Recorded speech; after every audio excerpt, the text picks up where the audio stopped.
And I do believe we are joined by our runners and our commentator for tonight. The Schwantz is going to be our commentator. How are you doing tonight? Hey, good evening, Ali. What's going on? Here and very excited to showcase the Final Fantasy VI Worlds Collide randomizer with the world. It looks like we got two opposite cyans on screen here. Very spooky. One looks a little undead and one doesn't. Very interesting. Um, yeah, so Final Fantasy VI Worlds Collide's an open world randomizer for Final Fantasy VI. I will sort of go over what it's all about in just a few moments here. But Ali, do we have anything that we want to discuss before the race starts in terms of what our players are going to be doing in their run tonight? Well, we actually had a couple of incentives for Final Fantasy VI. The first is whether or not our runners have to complete the opera. The opera being a favorite of a lot of people, but definitely takes a little bit of time, I think.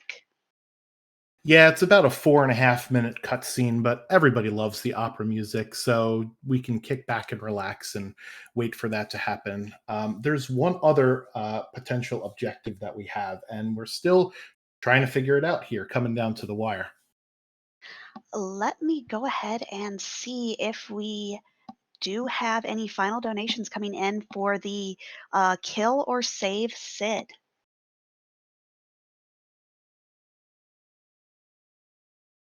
Yeah, so this is the part of the game where you wake up in the second half of the game and you are on the solitary island with Sid, and you have to feed him enough fish to either save him or kill him. And depending upon what the viewers have chosen through their monetary donations, thank you for that. We'll see what happens, and I'll sort of explain the mechanics of it as it's happening here. But I think we'll probably go ahead and cut it off in just a minute here. Does that sound okay? That sounds wonderful. We do have some last minute donations coming in for Save and Kill. We have, let's see, $35 from Dathis, who was one of our runners from the previous run. And it is, here's my donation from all the vanilla rounded up. Let's save Sid and keep the line alive. And it looks like we have one more coming through that is pending. And then we are going to close it off. So while we finish up that, do you want to just kind of explain maybe a little bit of the history of Worlds Collide? Yeah, sure, not a problem. So, Final Fantasy VI Worlds Collide was originally a pet project from a developer that wanted to sort of make Final Fantasy VI into a more speed running type of game, because the original speed run takes hours and hours and hours. So, Worlds Collide is sort of a streamlined version of Final Fantasy VI. You start with the airship. You start with 3 Moogle charms that allows you to avoid any of those random encounters that you normally get when walking around the map.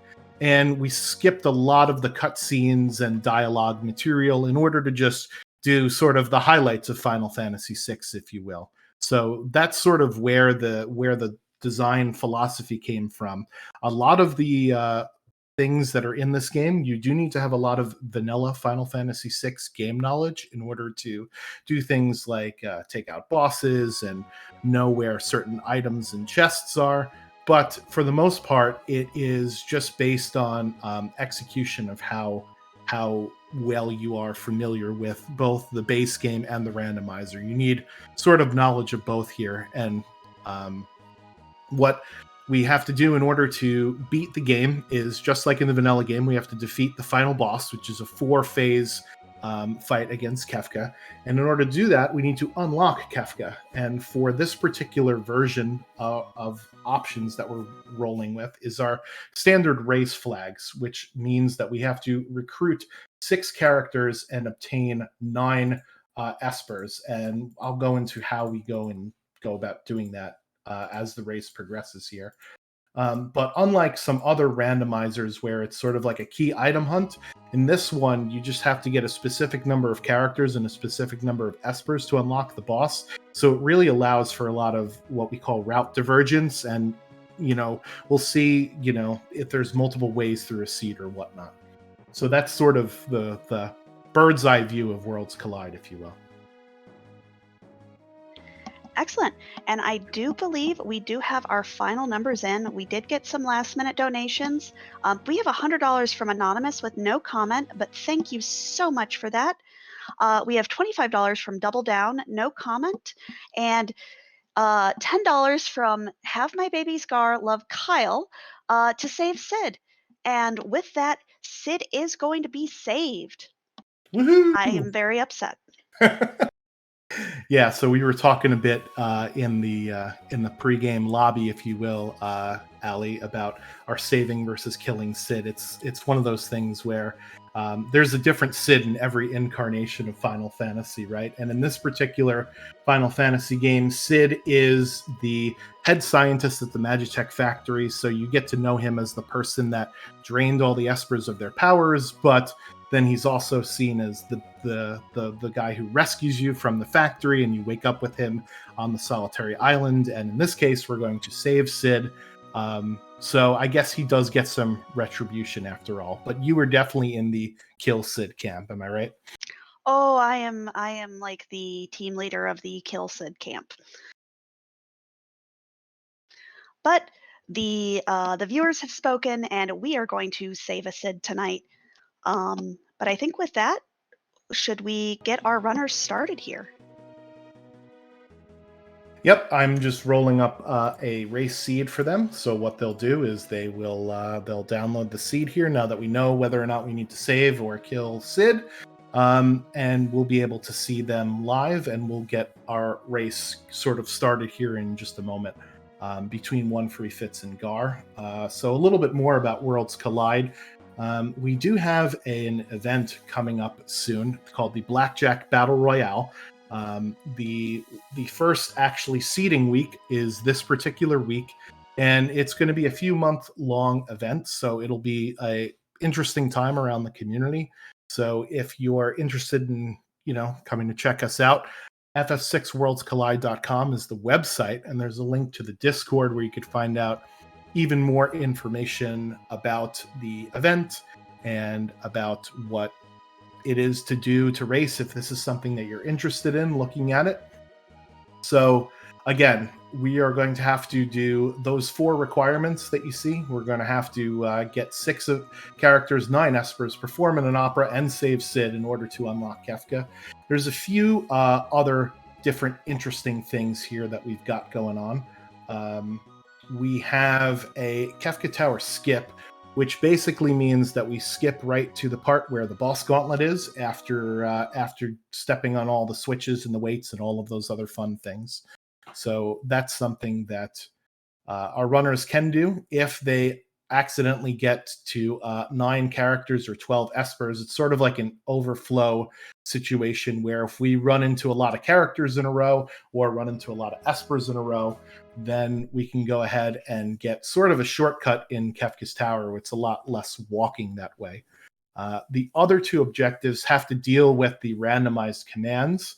So I will go over them if we end up getting one of those randomized commands. But in order to start the game, we do start with 3 characters. There are 3 random characters, and all of the commands that the characters have in the game are also randomized.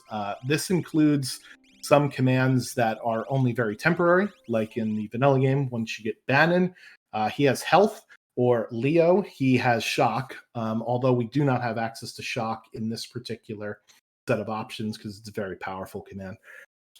We also may have a Magitech character, so that character will get access to the Terra Magitech set of abilities that you get in the vanilla game, with a chance to unlock more of them with a different objective there. And yeah, so we randomize the commands, we randomize the characters we start with, we randomize where you could find the characters and espers, we randomize, or better, shuffle where we are going to have all of the bosses. So the bosses could be in their vanilla location, or they could be somewhere else, and we won't see the same boss twice. So that will hopefully be a good thing for our runners.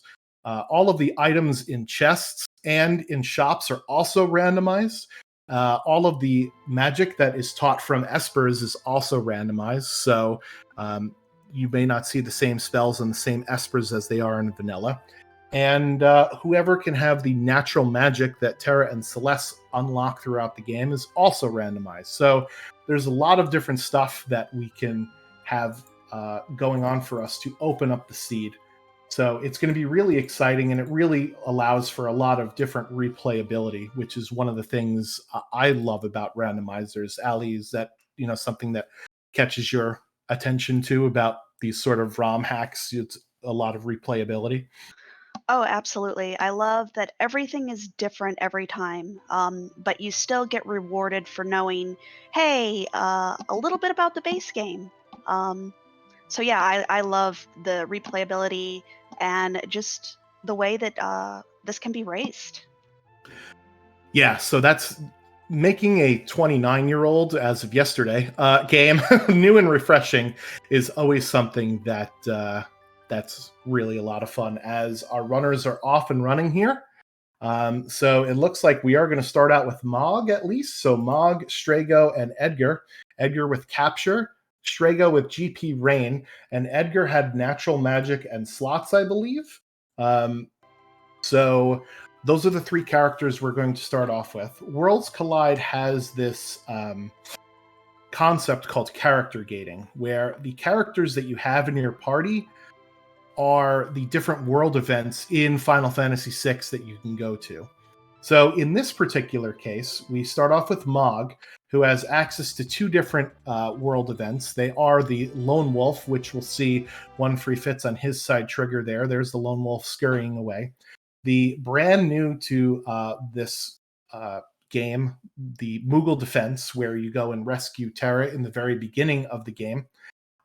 And we also have access to Edgar. Edgar has the Figaro Throne check, where you recruit him sort of in vanilla. He also has access to the Ancient Castle. And before the Ancient Castle, you have to go down to the tentacles in the throne room. So those are the three spots for Edgar. And then for Strago, we have the Fanatics Tower, where the gimmick is you can only use magic in the Fanatics Tower. There is a optional dragon you could fight in there as well. Ebbett's Rock, which is where one of the side quests are in the vanilla game for Strago, and the Burning House, which has those flames that you can dodge, but let's be honest, it's really, really hard to dodge them. So the first 5 or 10 minutes or so of a Worlds Collide seed is mostly just looting and shopping, seeing what we've got in both shops and in chests. So we already right away have some rods. So that's a pearl rod there. That is something we could use as a weapon, or more importantly, we could break it during battle and it will cast a maximum damage elemental spell.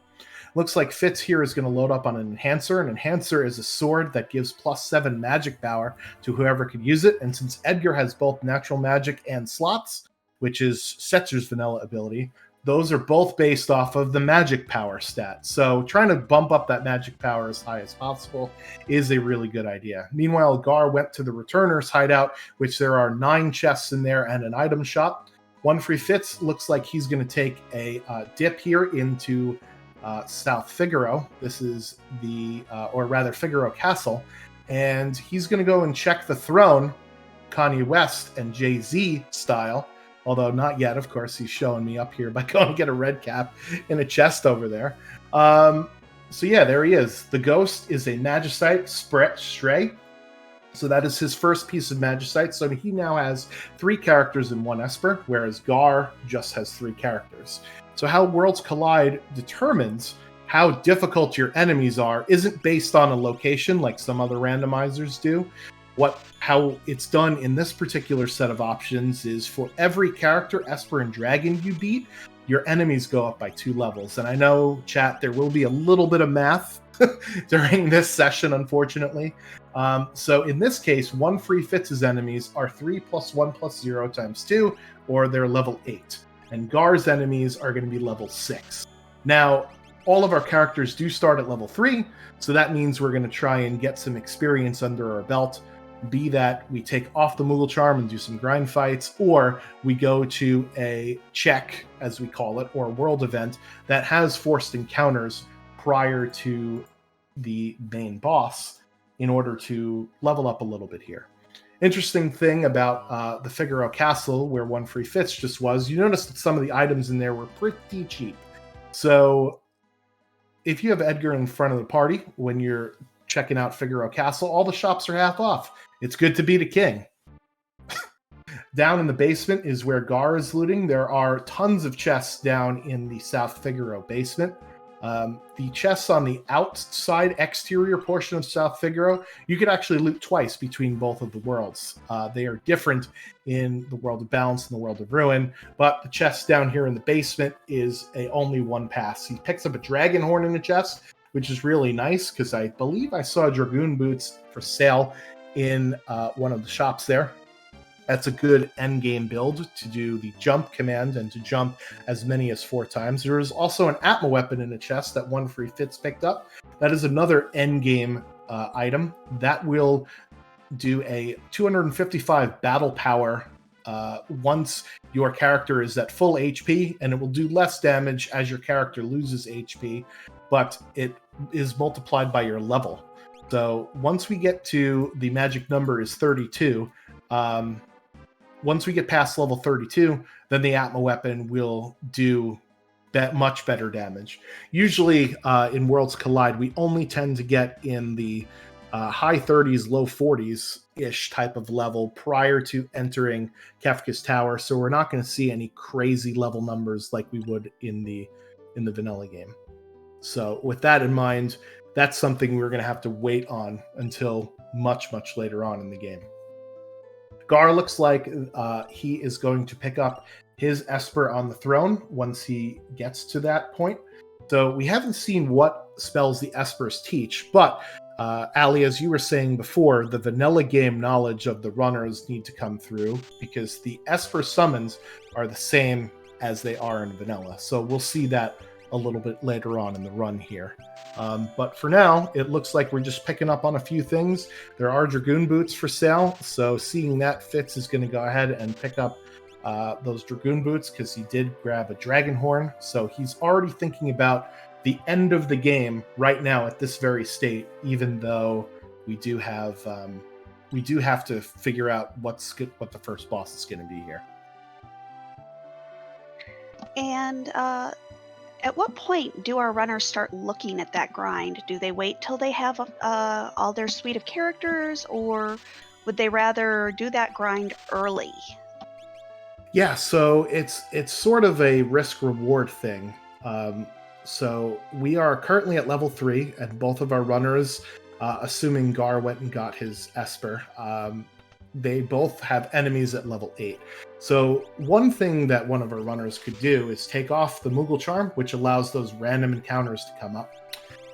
Another thing that our runners could do is, in this instance, we do have one character, Strago, who has a world event, Burning House, which does have those flames in it that you can dodge, but they're really difficult to. And that is a way to grind while also doing a check. So the problem with that is if you can't beat the boss at the end of the check, you have just lost all that time and all of those levels. Because unlike in the vanilla game, if you die and have to reset, you don't get all of the levels that you got beforehand. So it's a bit of a risk-reward thing, and it depends on what characters you have. You'll very often find if you ask a question in our Worlds Collide Discord, the answer will always be, well, it depends. And unfortunately, that's the case here. With these characters, I would personally go and do Burning House first and just lean on it for a bit of a risky play. But the other thing our runners can do is take off the Moogle Charm by sort of a healing bucket, if you will, so that this way they could heal themselves immediately after battle without expending money on potions or other consumables or whatever. So depends on how risky you want to play. And Gar is doing one of his quests for his objectives and is doing the Opera House singing now. I can't sing, so I'm not going to pretend to replicate it. That's something that's out of my wheelhouse here. I mean, you have to do it in the original Italian.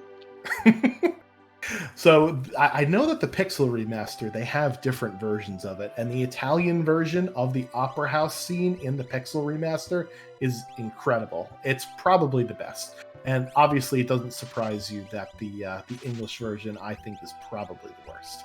Have you gotten to experience the Opera House scene in the Pixel remaster yet? I haven't. I bought it, and it's one of those games that I am going to get to someday.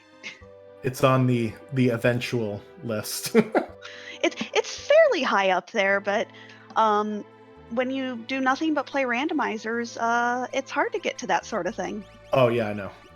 It's one of those things where it's hard to pull yourself away because, as we were mentioning before, lots of different replayability with the randomizer. I just looked it up on YouTube. I don't have it, so I cheated. Sorry, chat. You see, that would have been the wise thing to do. um, so here we do see that the One Free Fits, they found some Minerva in the shop in South Figaro, and remember how I was saying before that Edgar can get you half off in South Figaro, or rather Figaro Castle shops. He also gets you half off in the World of Ruin South Figaro, which is pretty nice. So Fitz was able to pick up half-price Minervas. Those are one of the best armors in the game. They nullify fire, ice, and lightning magic. And it looks like he's going to head to the Burning House, or at least he's going to Thamasa here. There are 6 treasure chests in Thamasa, plus, the whole set of shops. So this is not a bad play here. And it looks like Gar is going to be continuing the Opera House to calm his nerves here. I actually like doing the Opera House at the beginning. When you're first starting in a race, you kind of get those nerves in you. And this is a good way, I think, Allie, to just calm them down a little bit. Oh, absolutely. I think the opera is probably one of the most fun events. I come from the world of Beyond Chaos, where we randomize the opera, but it's nice to see Yeah. the vanilla opera once in a while. So in that, do you randomize, I guess, the dialogue that you have to memorize? No, we randomize the who is at war, who is singing. Sometimes you have a cat, sometimes you have Robo, sometimes you have a ghost. Yeah, that's incredible. So it looks like Fitz is heading into the Burning House using a Thunder Rod there. So the Thunder Rod will deal a maximum damage tier 2 elemental spell, and this is a Kefka Tower boss. So the mobs in this game are shuffled amongst where you could find them, right? This is one of the harder enemies in the game, but their level is scaled down to level 8. So it's not impossible at his levels, but he required himself to crack a Thunder Shield to get past that. And one of the things about Worlds Collide is it's very Snowball-esque in how it operates mechanically. Once you get past your first fight, it's then easier to take those subsequent fights. And once you kill your first boss, it's easier to kill all of those other subsequent bosses there. So that's one of the things that I like to see Fitz continuing on with this check, even though most of the enemies here will be these endgame high enemies. We'll see if this random thing works. No, of course it doesn't. Ragnarok the Esper never works. I fully believe that. Never works until it does. It's an easy way to get dried meat, but that's about it. So we are doing slots with Edgar, and there is sort of a rhythmic thing you could do with slots. And I know that Setzer was supposed to have been a good gambler, but all of the tools that he uses are actually rigged in a bad way, including slots. The the higher damage particular rolls you can get with slots are actually much less common than the sort of the chill ones, right? So your 7 flush and your Chocobop, which is on the lower end of things, they have a much more likelihood of showing up than things like the Sunflare, which you just saw, which is basically a Bahamut summon. And Fitz is going to run away from those level magics because they do not give XP. They only provide MP. And even though Strago is trying to learn Ice 2 from his Ice Shield and Fire 2 from Stray, Yeah, those are not enemies that we want to be fighting. They're pretty tough at the moment here. Don't they know Meteo or Meteor So or yes, Quasar? yeah. So in the vanilla game, they have very high spells. In Worlds Collide, they will also have those spells, but we have this thing called element scaling, where all of the different spells are thrown into different elements. So that attack that the Prometheus did, that atomic ray, is considered a fire spell. So depending upon the scaling of your enemy, those spells may get worse or better, right? So if we ran into, let's say, a enemy that only does fire spells right now, since we're at lower levels, we might see a fire 1 instead of a boss that normally throws out fire 3, right? So that's only that's I think the worst vanilla bending concept we have in Worlds Collide. A lot of it we sort of stuck to the mantra of, if it makes sense in vanilla, then that's what we're going to do it here. Yeah, poor Edgar couldn't stay alive for that fight, unfortunately. And unlike in the vanilla game, you don't get split experience in this, so it also allows you to snowball your experience a little bit better. And again, these are just some terrible fights here. Gar is going the other route that I mentioned, where he's taking off the Moogle charm here, and he's doing some fights both inside the cave and outside, because remember, there are different mobs in different areas. Thankfully, Fitz is running into these difficult fights where he could just easily run away, because, accidentally getting into a fight where you try to run away and you end up getting wiped as you're almost all the way to the boss here is pretty bad. So this is the first boss. We'll see what this boss is, and we'll get a reward from defeating this boss, either a character, an esper, or an item. And it's Niles and Frasier, the Cranes. That's not a TV show I ever watched, but it's sort of a meme within the community that are the names of the Cranes here. Did you ever watch Frasier or Cheers or any of those spinoffs? I watched, I think I watched 1 or 2 episodes of Frasier, but I was too young to understand the jokes. Yep, I hear you on that one. Now, I do have a couple of donations. Do we have a second to go through those? Perfect, yep. We have $100 from Tallboy saying, fantastic cause, thanks for having this marathon.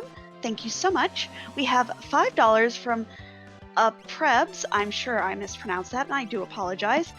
Good luck to the runners, may the seed be generous, and hopefully no commentator curse from Schwantz. And we have $10 from Dr. DT. This seed is generous. Dragon horns, Minervas, Atma weapons. Let's match it. Thank y'all so much. That does put us about $65 away from our next kind of bonus incentive of Leggy Starscream plays Super Metroid. Very nice. The math, I assure you, will be kept to a minimum this seed or this stream. I will hit you with it every once in a while, but I'm glad, Allie, that you're getting in on the math too. I only know how to count down from 10. All right. That's what my randomizer taught me. Awesome. All right, so Gar is heading down to the tentacles, and hey, it's Kefka. So this is the Kefka at Narsh Kefka, who was thrown into this spot. It looks like they picked up some Super Balls along the way. Super Balls are a great item at lower levels. They deal a random damage. I know this is a randomizer, but if you want even more random, Super Balls are your thing. They'll do a random multiple of 256 damage to a random amount of targets. So it goes all the way up to like 8196. And the only reason I know that is because I'm a computer programmer and I deal in multiples of 256 all the time. But it is a great way to punch through an early boss. So Gar decided with his Super Ball find that he got early, he's going to go do a boss right away. One Free Fitz, unfortunately, got a dead check, what we call a dead check, which is something that doesn't reward either a character or an esper. He got a Snow Muffler, which is a great high-tier defensive item. Unfortunately, he didn't need it. He sold it as there were experience eggs for sale in the relic shop, which is definitely the most powerful relic in Worlds Collide, because levels basically just beat everything. Levels are king, as they say.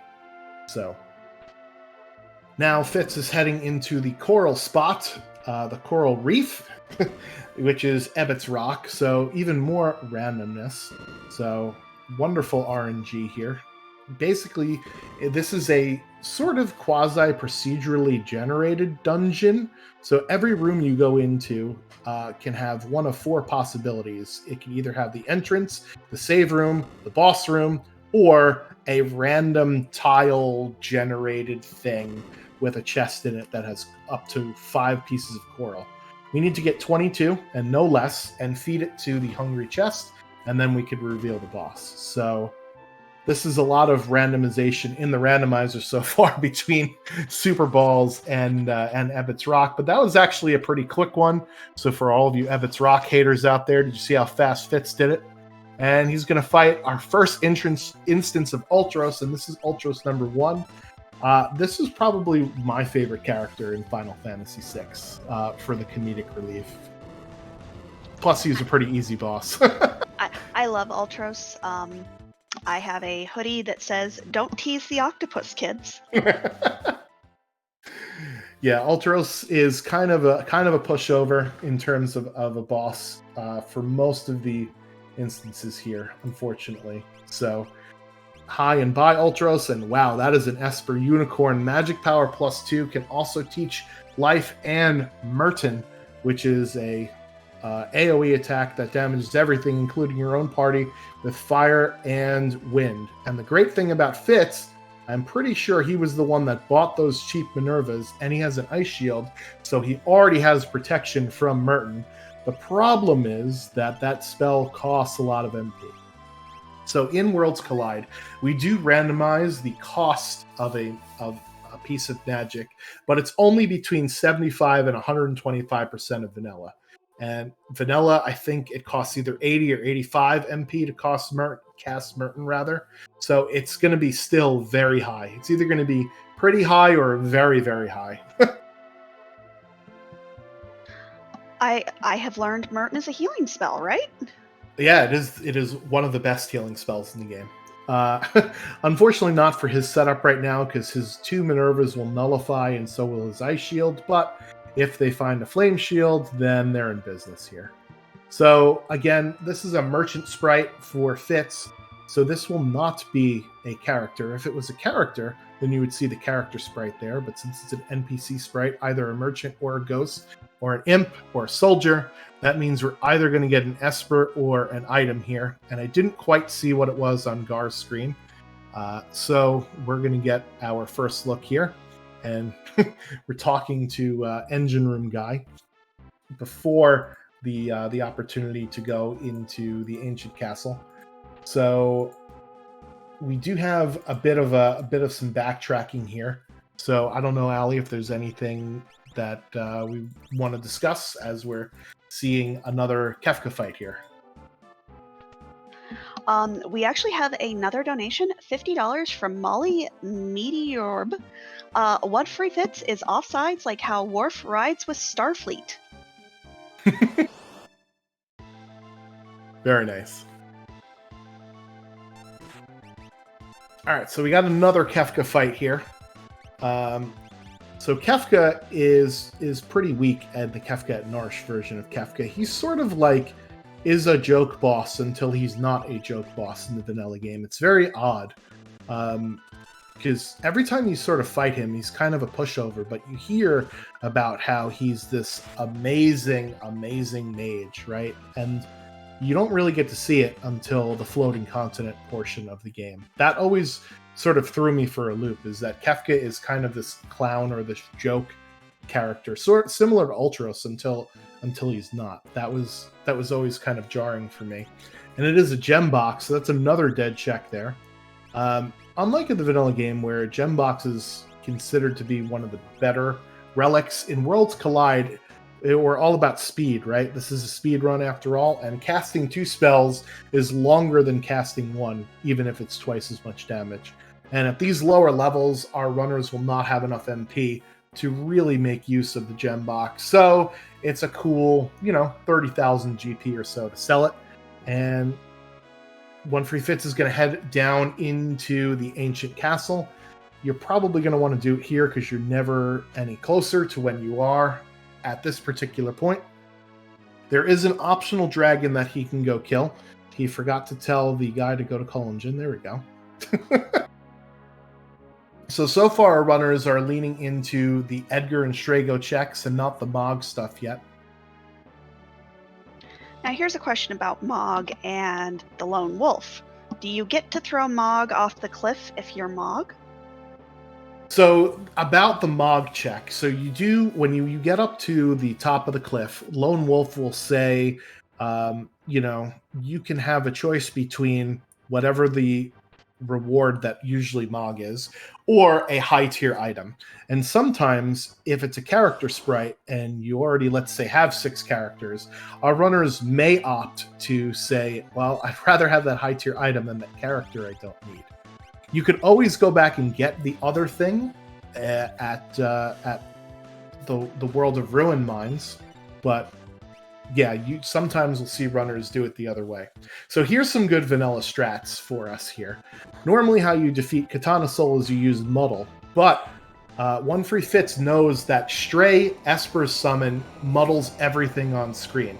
So he summoned Stray, and that allowed Katana Soul to Slayer Edge himself, and we just killed him in the vanilla speedrun strat way, although it's kind of like French vanilla or vanilla extract, because they usually use the muddle spell while we summon Stray, but that's really good vanilla game knowledge there. He gets a chunk of GP, and more importantly, he gets the offering for that Atma weapon, which he'll be using later on. The Atma weapon is one of a few weapons that doesn't really get dampered from the offering's 50% hit penalty for doing 4 swings. The offering is that relic that Leo has in the very brief time that you get to fight with him. So it's pretty cool to see that sort of thing show up here in this particular randomizer. So yeah, that was a really nice heads up play there from One Free Fits. So we'll see if he goes and fights the dragon here. And in vanilla, I know you can have both Odin and Raiden. In Worlds Collide, you always have to step on the switch that's 5 steps below the queen in order to unlock this part, in order to get to whatever the reward is. We still don't know what it is because we didn't see it, but we are fighting a dragon. So the dragon bosses are optional, as they are in this particular seed. Sometimes it is required with your objective, but in this particular seed, it's not. They do give a boatload of XP. They will give you 50 MP, which basically means you can learn any spell.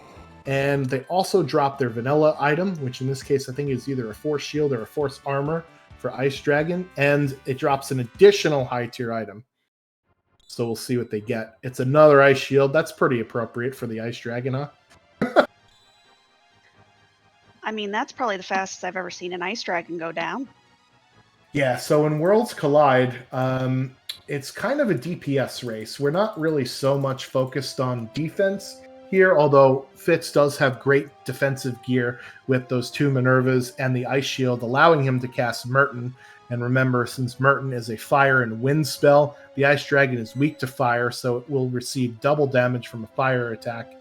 And he's got earrings on his entire party, which is a relic that allows him to get 50% more magic damage. So he's basically just, he's really just buffed his party up magic-wise. So yeah, Ice Dragon just got one shot. That's not something you usually see happen here. It's pretty crazy. Unfortunately, it's another dead check with a Valiant Knife. So a Valiant Knife is another one of those weapons that would be really nice to have with the offering. So I think Fitz is probably very happy that he checked the monster in a box to get that particular relic, because now he can do 4 swings of either an Atma weapon or a Valiant Knife without having to deal much with the 50% damage reduction penalty that the offering has. So at this point, One Free Fits has 3 characters. He's got Edgar and Strago and Mog still, and we've seen a bunch of checks without characters. The places that are left that have characters are the following places. They are Fanatic's Tower, they are Kefket Narsh, they are Lone Wolf, or the Moogle Defense. So, Ali, I guess, and chat, give me your predictions here. Where do you think we're going to find our 4th character, and maybe who do you think our 4th character is going to be? I am going to guess that we are going to find somebody at Kefka at Narsh, Mm, and it is going to be, hmm, ooh, that's a tough one. I can't think of the Yeti's name. Umara. Umaro. Yeah. So that's always an interesting one. So normally the character that you hate to find at Kefka at Norse is Mog, because then you have to walk all the way back up to go get Lone Wolf again, right? But we already have Mog in this particular case, so that won't be a problem. I'm gonna try and be mean. So I'm gonna say that our character's at Fanatic's Tower, which means they gotta go all the way up the tower, use magic only to kill the boss at the top, and then come all the way back down. And oh, I don't know. Let's go with Locke, the thief, or is it Treasure Hunter? I could never tell. I don't remember. Well, there's what he says he is, and then what he probably is. For sure, it's what his Tinder profile says, and what his Facebook profile says, or whatever. Um, so yeah, so I see some guesses of Leet River. So in the way that Worlds Collide works is that we have a concept called character gating, where the different areas that you are allowed to go to um, are um, gated by whatever characters you have in your particular party. So in our case, we have Mog, and we have Strago, and we have Edgar. So Mog opens up Lone Wolf and the Moogle Defense 2 checks. So Lone Wolf is where you chase the wolf all the way up the mountain. He also opens up Moogle Defense, which is where you have to rescue Terra with Locke and the Moogles in the very very beginning of the game. The other characters we have are Edgar, which we already saw his three checks, as we call it: the Figaro Throne, the Engine Room with the Garad, or whatever he calls himself, and the Ancient Castle. So those are his three areas of the game.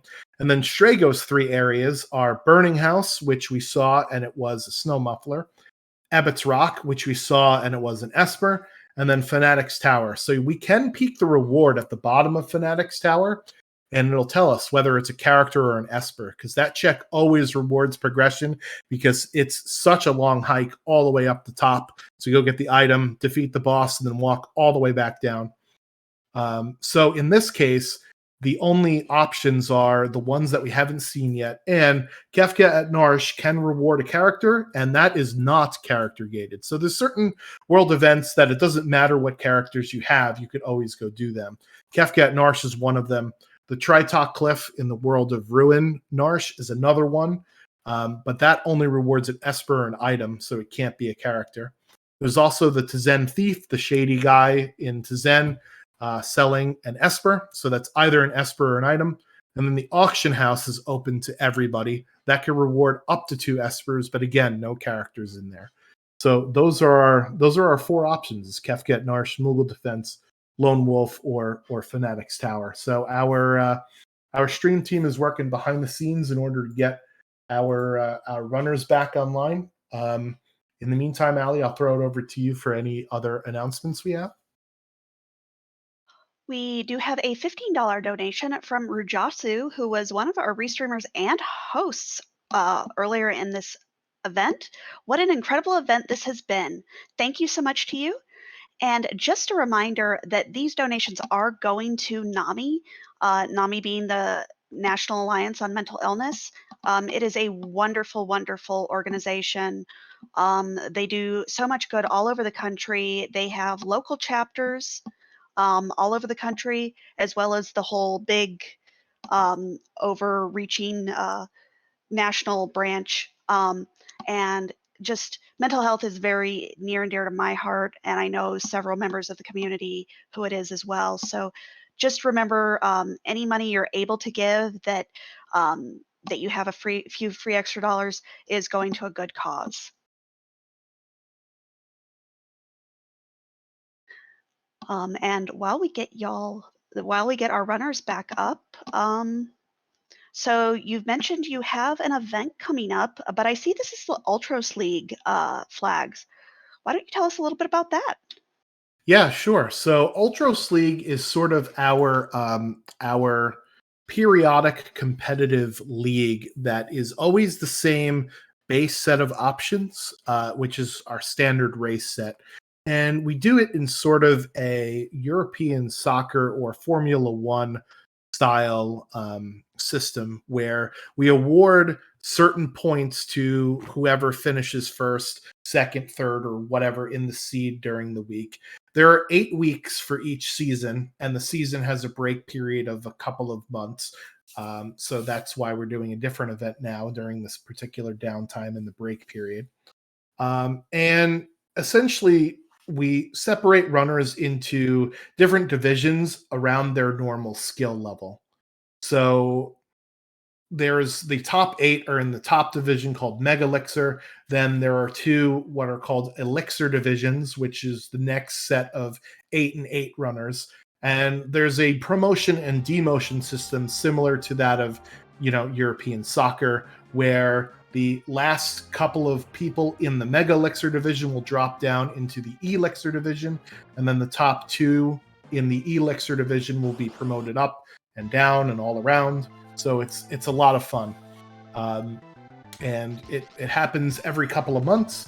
So if you're interested in doing that, we always have some signups. Meanwhile, we finally have our runners back, so thank you to our Restream staff hard at work. It looks like we picked up Sabin somewhere along the way. So Sabin was probably at either Kefka Narsh or Lone Wolf, because now we are at the Moogle defense where we have a realm that needs rescuing. So the seed sort of opened up here from, I'm either assuming Mog's checks or Kefka Narsh. So Ali, I think you are partial. Let's just say you're partially right. Let's go with that. I mean, partially right is still right. Yeah, I'll take that. Realm with Magitech. So that's a really juicy command there for Realm. Magitech is based on your magic stat, and Realm has the highest base magic power in the game. She is affectionately known in the Worlds Collide community as the Murder Child. Put a couple of earrings on her, and she's good to go. Also, is this even randomized? We do have Marshall in his vanilla location, but you do see a couple dinosaurs with him. What's going on here? Those aren't the wolves that he's usually with. So in Worlds Collide, one of the other fun things that we did is that we randomized the mobs that Marshall is grouped up with. So in this case, he was randomized with a couple of Tyrannosaurs, which are pretty scary dinosaurs. They're in the dinosaur forest. They're very late game. They could basically one-shot you until you get to the 50s in levels. So pretty awesome to see there. And I did notice, for those who might not be too familiar with Final Fantasy VI, that Sabin and Mog looked very similar on Gar's side. Yeah, so there is a piece of armor called the Moogle suit, and we can debate whether or not it's synthetic or real Moogle. But the net of it is your sprite turns into Mog, essentially. So do not, adjust your TV sets, if you will. That is definitely Sabin dressed up as a Moogle. So that's the Halloween costume that everybody wants this year. It's the hot new thing. But our runners are pretty much neck and neck here, which is kind of unusual for Worlds Collide. As I mentioned, without a key item hunt, runners usually tend to run off in different directions and get things and then come back eventually in the tower. But this is kind of a linear seed, it looks like, with most of the characters up in Narsh. But now that we have Sabin, we have access to 5 different checks, one of which it looks like Fitz is going to here, the Collapsing House, which is where you recruit him in vanilla. He also has Mount Colts. He also has Barren Falls, where you jump off the waterfall. He has the Imperial Camp, and he has the Phantom Train. So those are his 5 checks. Realm has 2 different checks. The Esper Mountain, where you recruit her in the vanilla game, and then Owser's Mansion, where you recruit her in the World of Ruin. 21,000 for that Tzen Thief, and it is an Esper, so that's another Esper there. The prices are different between the World of Balance and the World of Ruin for the Tzen Thief. I don't think either one of our runners checked in the World of Balance, but it doesn't matter. 21 Gs is cheap enough, and it looks like One Free Fits is just making a beeline for the kid in the basement. He's not checking any chests. So that, to me, leads me to believe that he is comfortable with his gear and his party setup and his party composition for the end game. Looks like Gar rather, on his screen has 4 espers I counted from his menu. So right now he's at 5 characters and 4 espers. Fitz is at 5 and 3, I think, although I'm not sure what we all obtained while the stream was down for a second there. This is a merchant sprite, so it cannot be a character here. It's either an esper or an item. Let's see what this is. It is an economizer, which again is a pretty good item in vanilla. However, at this point in the game, we have enough magic points to where we don't need to worry about the cost of the spell unless we're going to be spamming Mertonol Seed, which then it might be worth hanging on to. But in Worlds Collide, as I mentioned, it's really a DPS race. So you want to put your maximum damage inflicting relics and armor and gear on you versus anything defensive or what's the other word I'm looking for? Utility. All right, we're in the Imperial camp, and that's a ghost sprite, so that means we don't have a character here. So after getting a couple of characters real quick, it looks like our runners are back to doing non-character checks, and we do have to get 6 of them before we enter Kefka's Tower. Also, one thing to note, Gar has completed the Perform in the Opera quest, whereas I don't think we've seen Fitz do it, and I don't know if Sid has been saved by either party yet.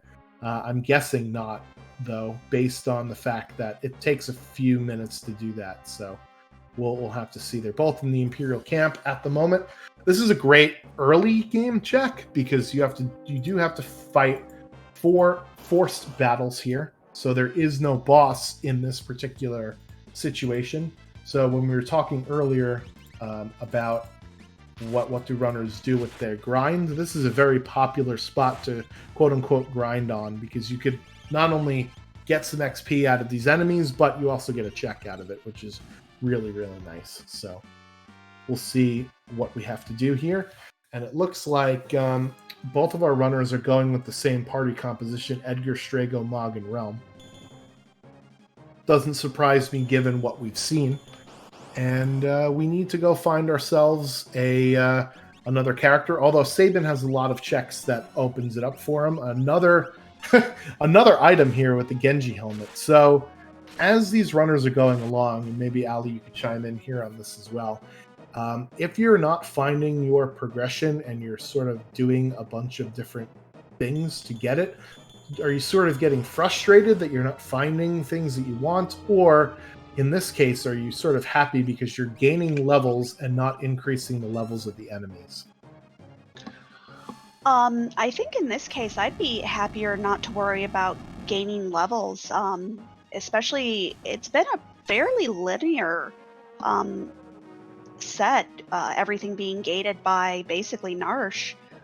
You know that your opponent has probably also done all of this. Yeah, and we've got another Ultros sighting. This time it's Ultros 2, the Opera House Ultros, because it's Ultros in the middle, my favorite game to play. He is in a waterfall, so it's kind of in an appropriate place, I guess. Right? Like, it seems good enough. And there he goes. See you later. Ultros being sort of a joke boss, as I mentioned, most of the time he doesn't really do much other than waste your time. And we'll see what's at the bottom of Barren Falls. Meanwhile, I'm guessing Fitz is going to follow Gar there, as Realm is dead. You do get a story heal before going into Barren Falls, so it would make sense for him to do that here. And we'll see if Gar gets up. His character does stand up, so that means he's not being rescued by another character. Thankfully, that's a Magicite, and I believe he's up to 5 now. We'll have to see if he opens up a menu and shows us. Meanwhile, Fitz, I think, is at 3. Again, I don't know until he opens up a menu. Ice 3 is a nice spell on that Carbuncle Esper. It looks like he's heading into the Phantom Train, and so is Fitz. So this will be cool. You can actually peek what the reward is in the caboose before going to do the entire Phantom Train, so we'll see if we have a character here or not. It's a ghost, but it is a Magicite, so it looks like Gar is going to continue on. This is a bit of a longer check because you do have to walk through all of the train, and you do have to take on one forced fight before no escape shows up on the screen, and then you have to take on the boss here. So we'll see. We'll see if Gar, one free fits rather, does check to see what's on the Esper. It's not really a great one, so he's going to reset out. However, he knows that it's here. So if later on in the game, let's say he's at 6 characters and 8 Espers, he knows that there's an Esper already here. So I like that play, resetting out after looking at the Esper to see what magic is on it. Phantom Train is one of my favorite parts of the vanilla game. I just think it's interesting and funny, and of course there's always the suplexing the train meme. That is the best meme for Final Fantasy VI, is it not, Allie? Yes, it is. Well, that and Demon Chocobo background, but My eyes, the Demon Chocobo. Thankfully we did not have an incentive for that. Anyway, so the unfortunate thing is we don't know what the boss is here normally, right? So it could be the train or it could not be the train, but even though we do have Sabin did not have Blitz, or at least I don't think he did. I don't see what he had in the 3 seconds that we got to say hi to him, but it wasn't anything good enough to keep in the party. So therefore, even if we did find our train, we might not necessarily be able to blitz them. And that's one of the unfortunate things. Worlds Collide, however, we did have a way around that. So what you can do is after you defeat the Phantom Train check, if you go back into the Phantom Forest and go to the Phantom Train, you can then fight Ghost Train. Because believe it or not, there is an objective. We didn't put it on for this seed, but you could get a reward for suplexing the train, which I think is hilarious. Really leaning into the memery of it.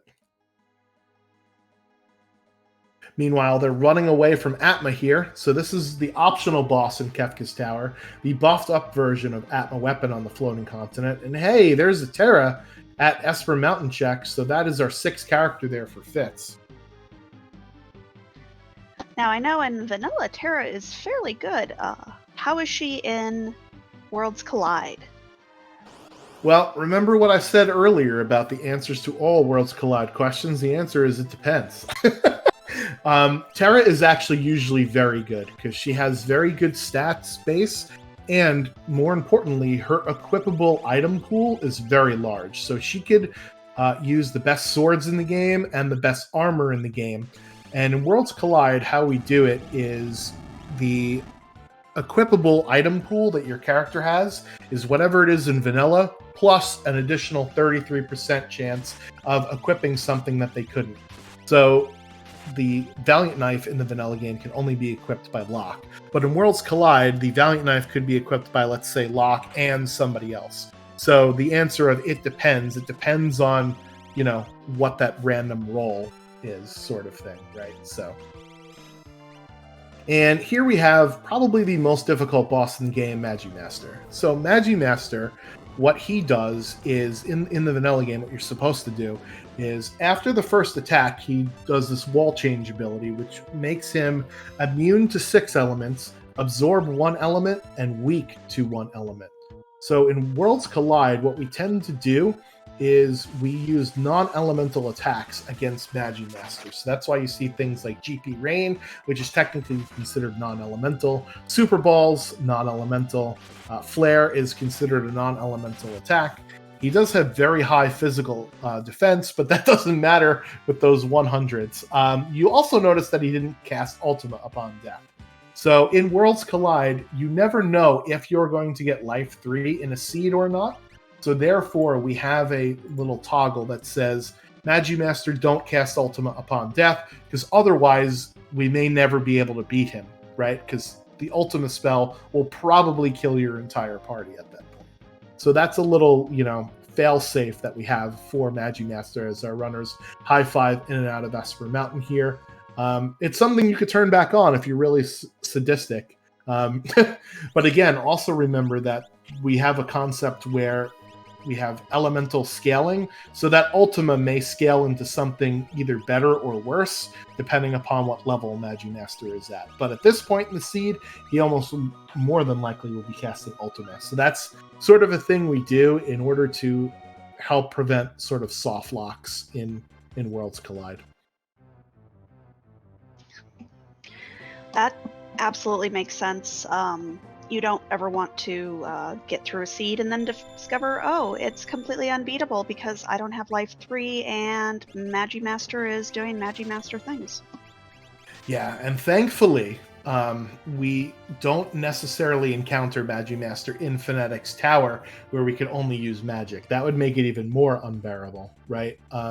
Because at least this way we have options of physical damage.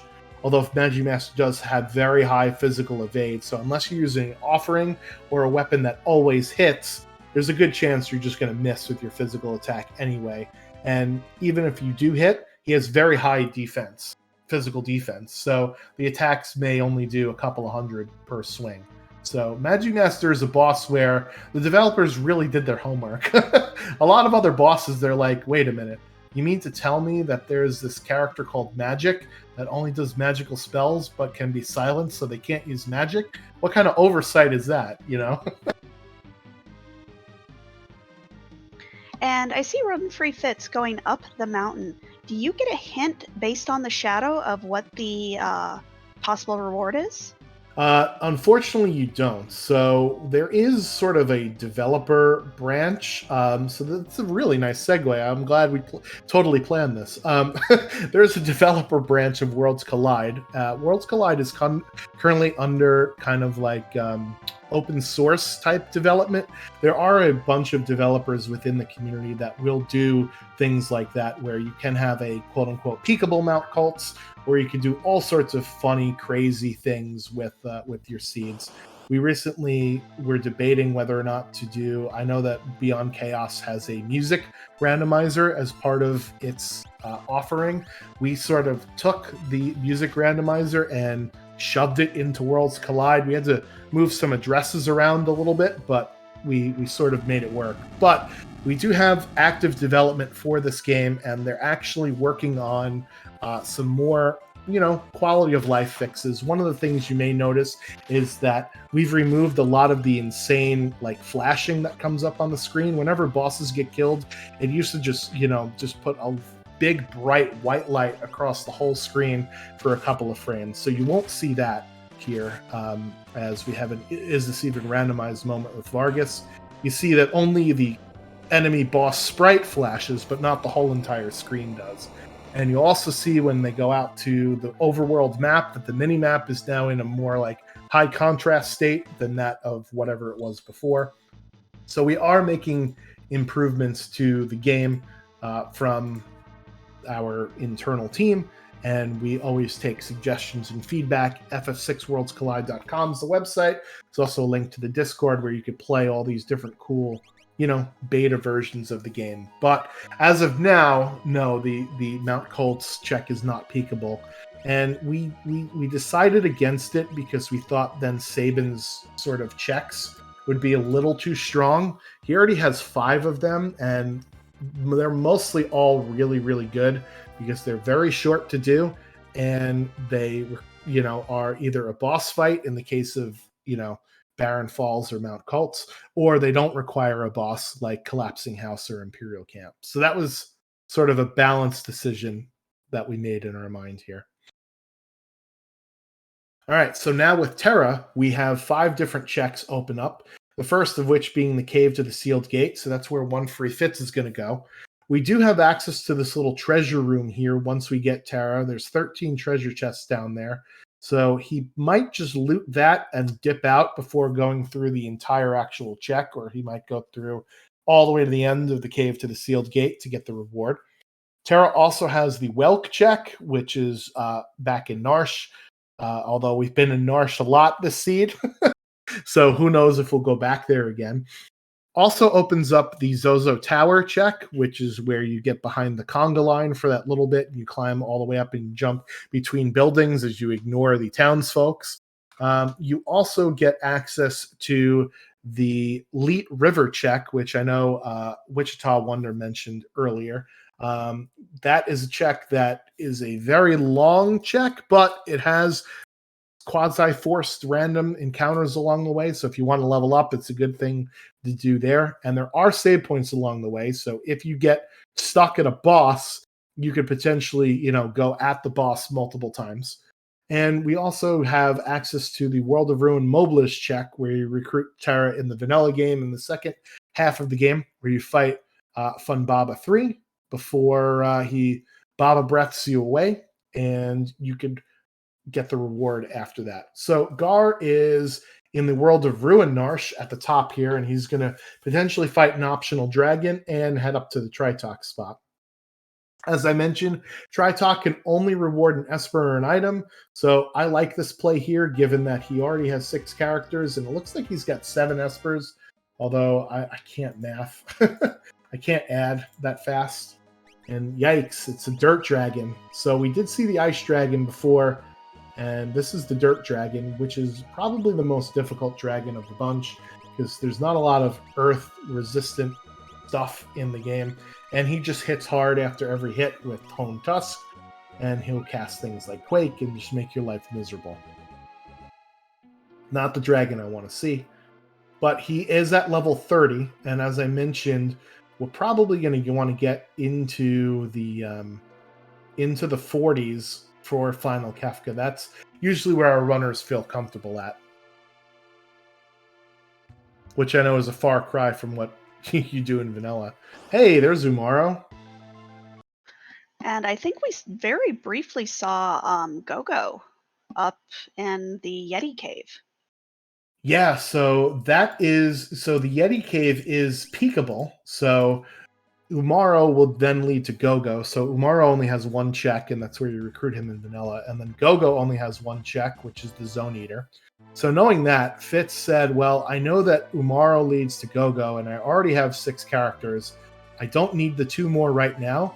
Maybe if he gets a 7th character somewhere, Allie, he'll start thinking about that Kefka Tower skip.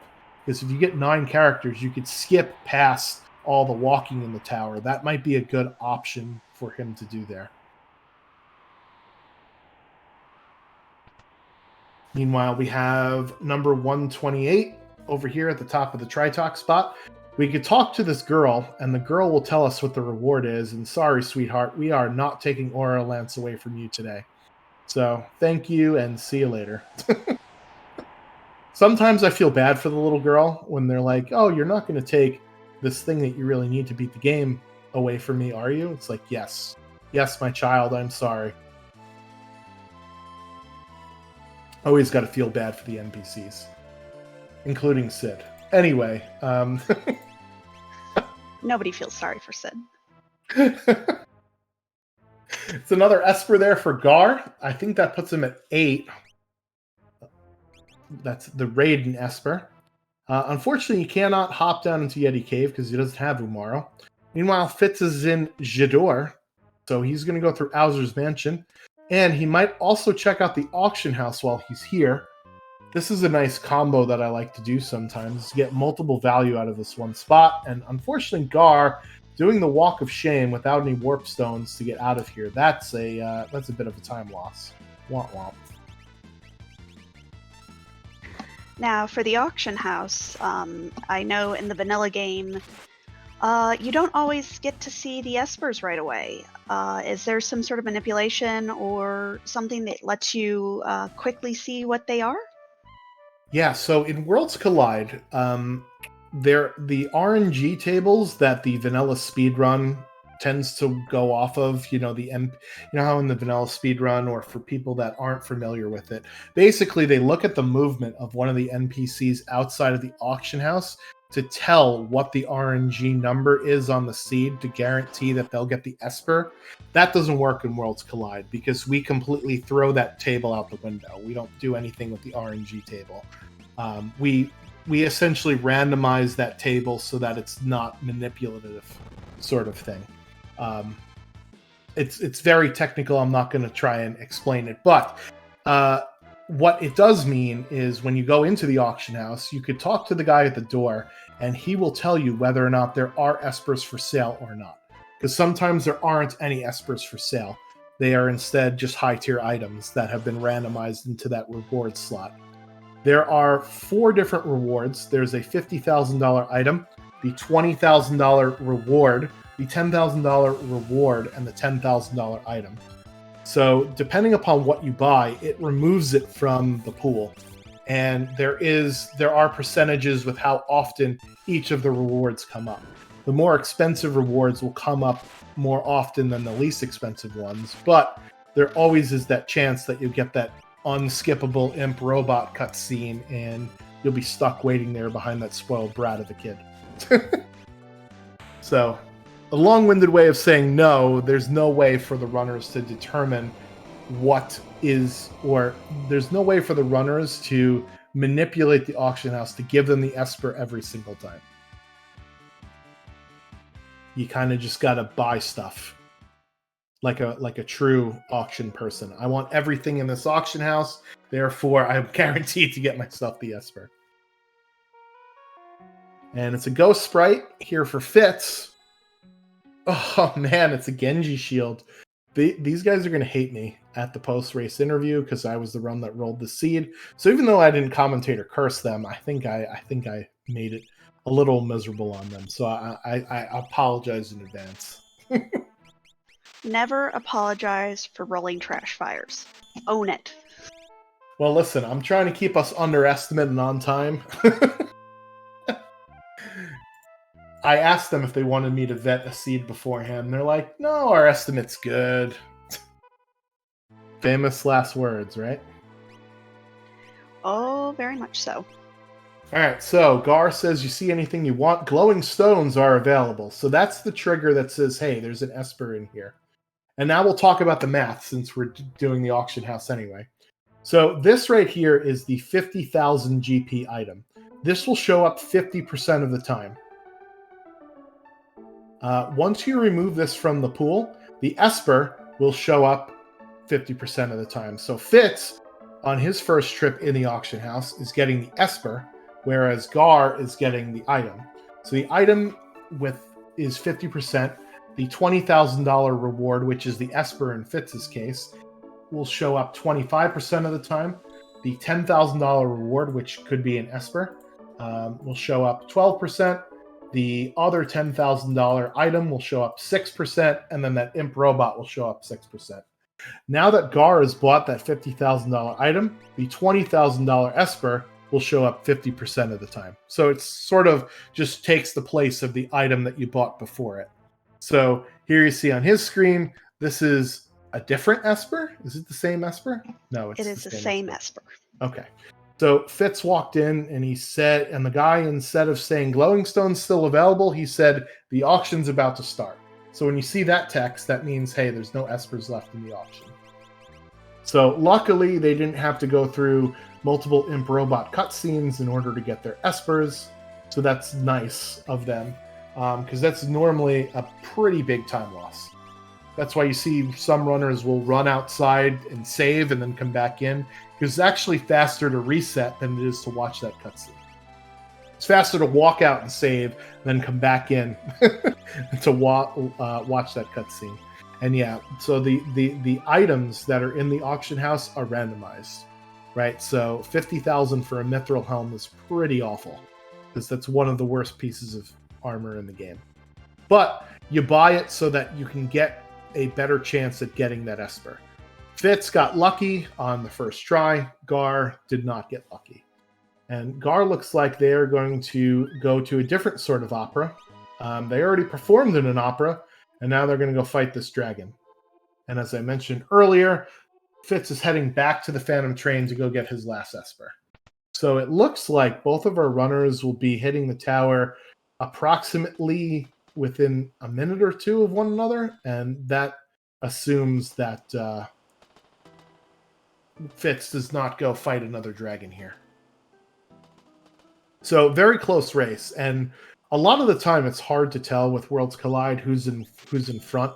Buying Stack of X potions, because I don't know if we found a lot of cure spells this seed, And that's one thing with a randomizer. You have to be weary of things and think about it on the fly. Hey, I don't have any cure magic, so how can I heal my party? Well, one thing is to throw X potions on yourself.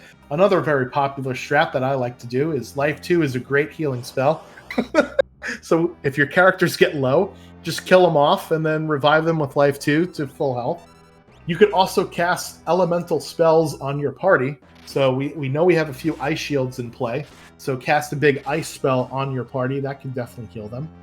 And it looks like Gar here is going to go to save Sid, being the hero that he is. So we'll talk about this here. So you talk to Sid, you walk back out, you go down to the dock, you come back in. And the fish that you're looking for saving Sid are the fast-moving fish. Sid has 120 HP, and he loses 1 HP a second here. And the fast fish will give him plus some amount of HP. The slow fish will give him minus some amount of HP. And the other ones in the middle are kind of negligible. In order to speed this process up, because this process took forever in vanilla, we actually doubled the HP values of the fish that they give as Gar dancing around the shore there for the second fish. This should probably do it, giving him this second fast fish. Nope, he still feels a little bit better. But again, he's losing 1 HP per second, so you have to do this rather quickly. So he keeps getting the fast fish, which will give Sid plus even more HP. And I think he'll probably do it in just another turn or two. And if you want to reset this, then you would go up to the top of the cliff. You would do the cutscene that Celeste does, and that sort of resets this. There it is. That's the unlock final Kefka, because Sid is now all better.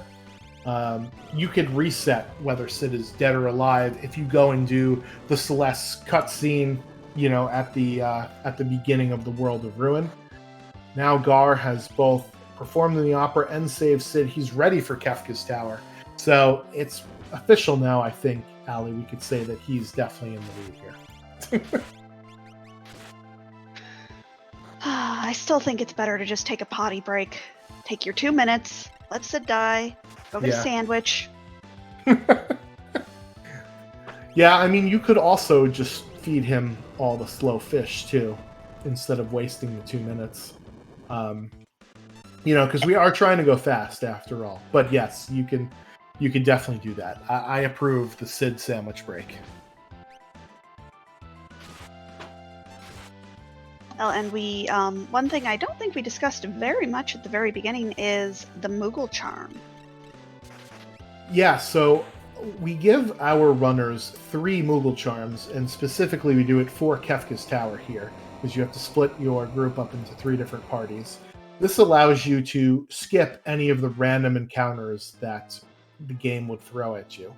And unlike in the vanilla game, all of the characters can equip the Moogle charm.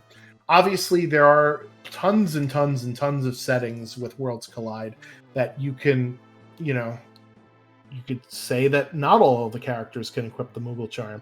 And then you get to do the fun dance of, well, who could wear the Moogle charm? What party do they have to be in? Things like that. But we're trying to be kind to our runners here. So all of the characters can wear the Moogle charm.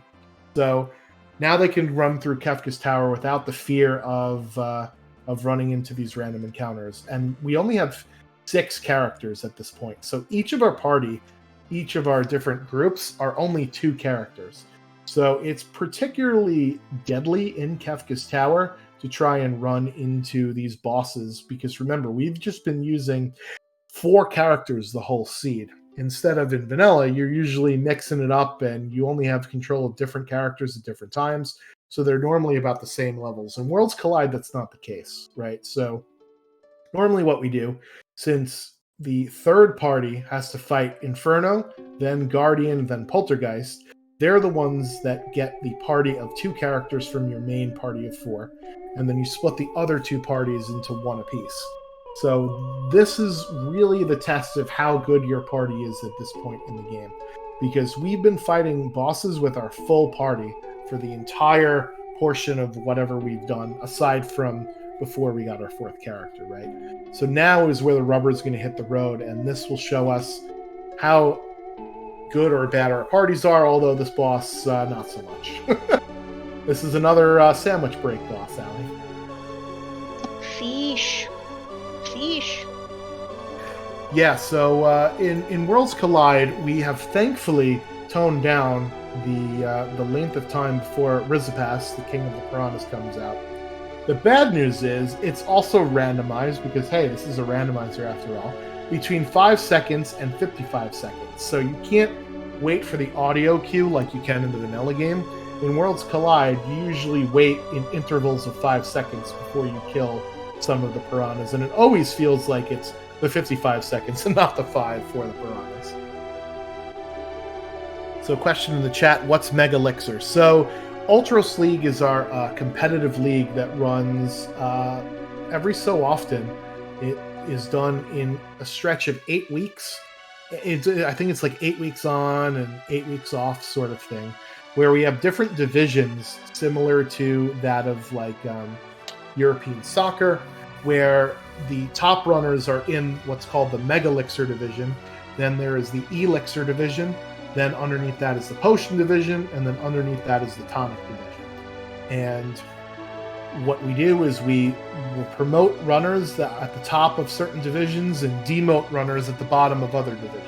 Sort of like, you know, how it goes with European soccer, like the Premier League and things like that. And we also do it based on like a Mario Kart GP or a Formula F1 point system, where each week you get a certain number of points depending upon where you finish. First place will get a certain amount of points, second place will get less, third place will get even less, and so on and so on and so on. So that's sort of the breakdown of our Ultros League, which is what our runners are running, that set of options here, as we have Gar taking on yet another optional dragon. So this will increase his the difficulty of his enemies by 2.5, by 2 levels. But these 2 party members will gain significant XP and MP and potentially get another high tier item drop. So it's an interesting call here. I don't know if I would take on this dragon just to give 2 of my party members the XP. I'd rather do it outside the tower and get all 4 of my members XP. But maybe he just wants to learn a spell while he's here, right? I think we did see Life 3. And we were talking way earlier about what are my endgame builds going to be. And since we know what the final Kefka battle is going to be, it's the same every time. We know we need some way to mitigate the instant death physical specials from tier 3 called Calmness. And one way to do that is with the Life 3 spell, right? You get knocked down, but you get up again. And there's a song or something like that. I told everybody I wasn't going to sing. That's what the Opera House cutscene is for. So Gar here has taken down the dragon and the first spot in Kefka's Tower. I'm expecting Fitz here to save Sid, and then he's going to also head into Kefka's Tower. So we still have a very close race, even though it looks like Gar is a bit ahead here. And that's because Final Kefka takes, anywhere from 8 to 12, 15 sometimes minutes to fight him. So one false move and one of our other runners can be immediately back in the race here. Well, and I do want to point out that we have hit $4,000 for Nami. That does get us to one of our bonus incentives. Leggy Starscream does have to play Super Metroid, so be on the lookout for that. Awesome. Thank you, everybody, for your generosity. Definitely appreciated. That's awesome.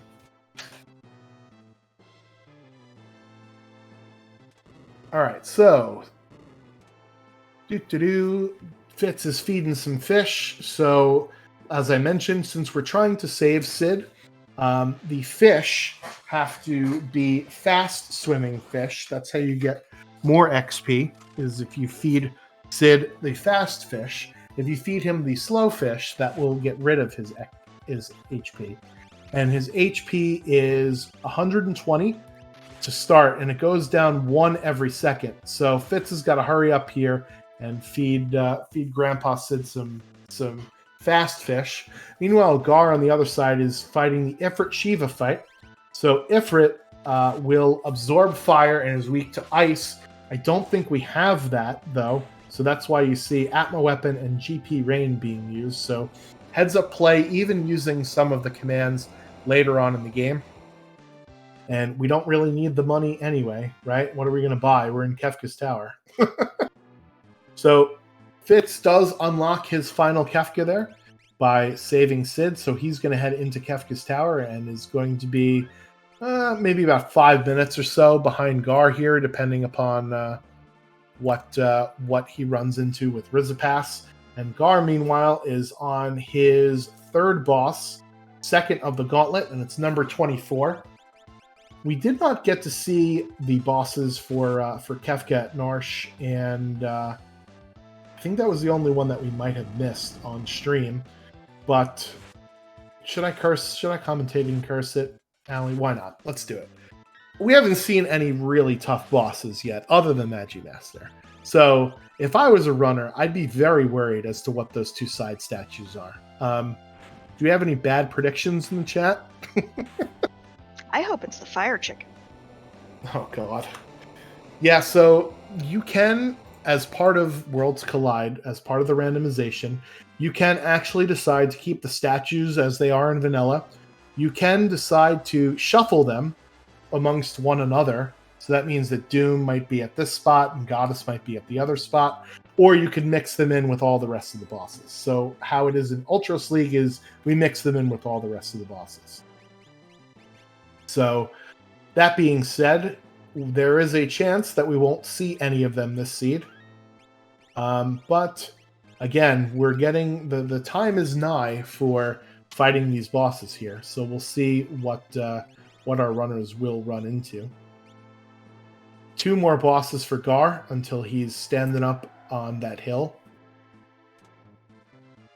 So he's going to go through now to the Doom spot with his party with Realm with Magitech and his meat shield. And we'll see what's here. Ooh, well, this normally could be a pretty awful boss, but we do have fire spells. We have fire beam, thankfully. So Tritok is only weak to fire, and that's pretty much it. He absorbs everything else, doesn't really get hurt by physical damage, so we're just going to see fire beam come out a lot here. Yeah, there's a couple of interesting bosses. So if we do end up fighting some of them, I will sort of explain how they work in Worlds Collide. Similar to, how we had that quirk for Magimaster without casting Ultima. We have some other quality of life improvements on some of the bosses to make them either not so annoying or to be killable faster. And I'll go into it later. But ff6worldscollide.com is our website where you can generate your own seeds. You also have a link to the Discord in case you would like to join the party here. We have lots of people that are willing to help. And this is one of my favorite games to run.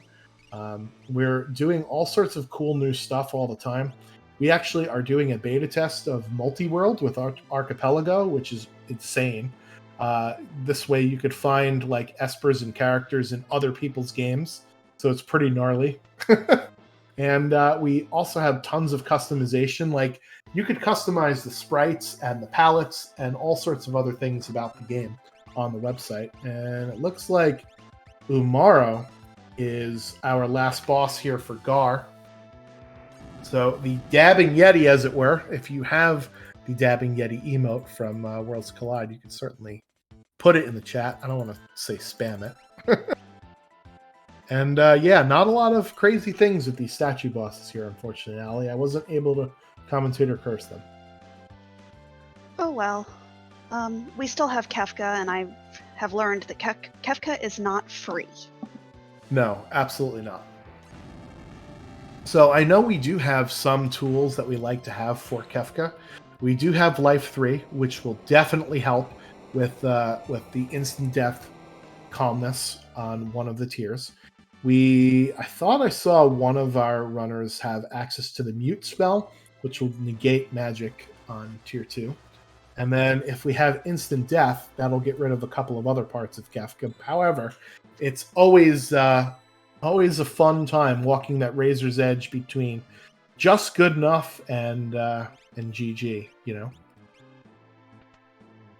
I have many a time I've lost many races and tournaments due to underestimating what Kefka can throw out at you.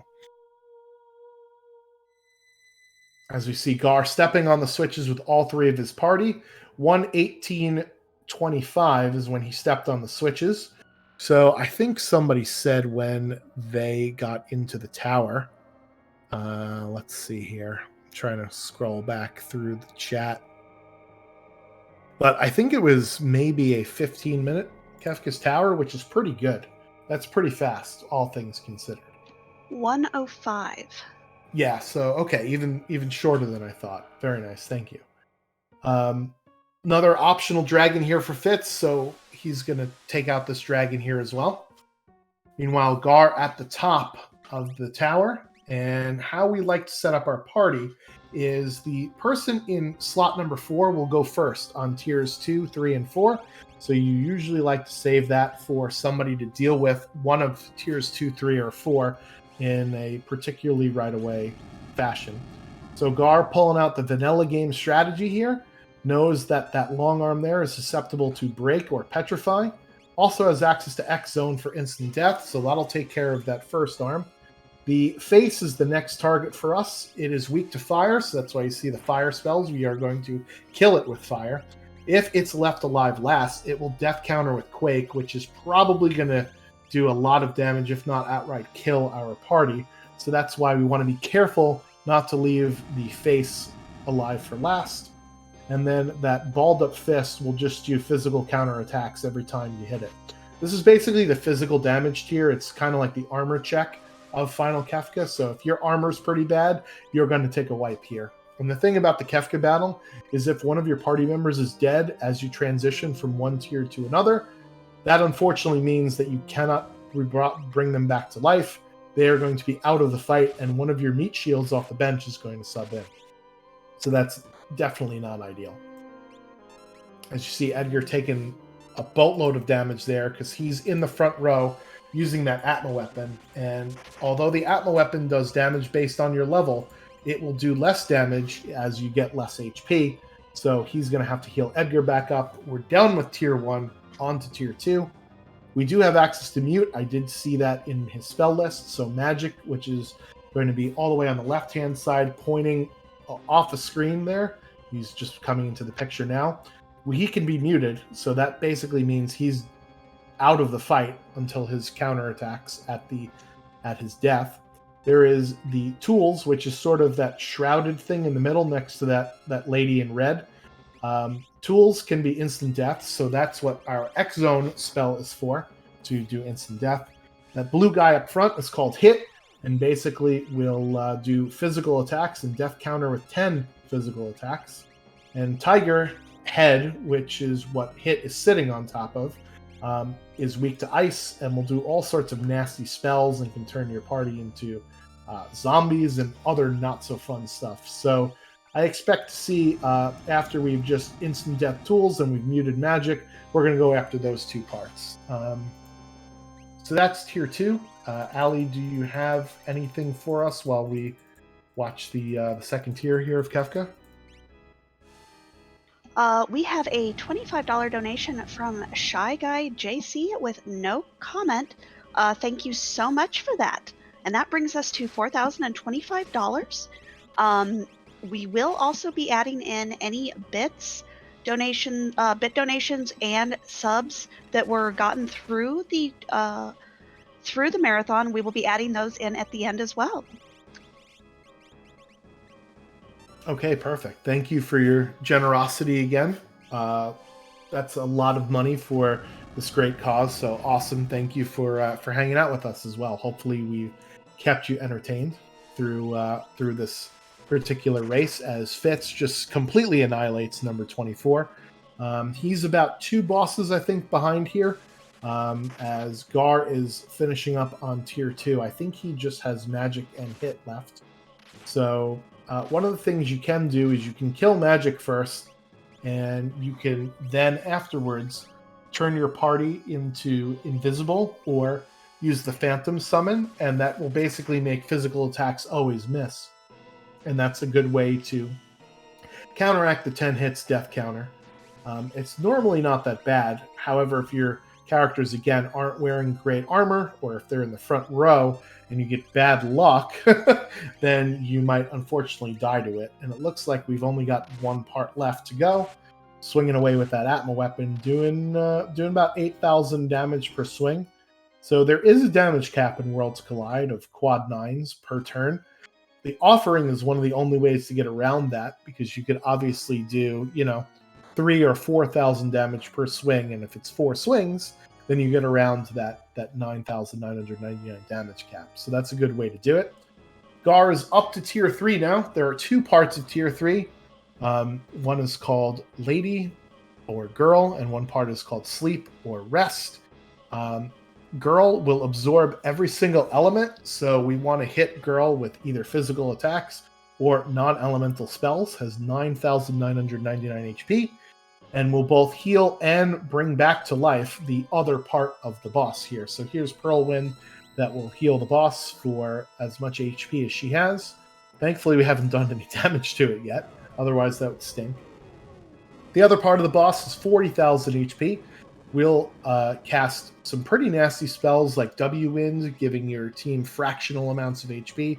Or we'll cast Merton, which in our case is not going to be a big deal, because we have been using it ourselves all game, right? Then when he gets under 10,000 HP is when he starts to do some particularly nasty things.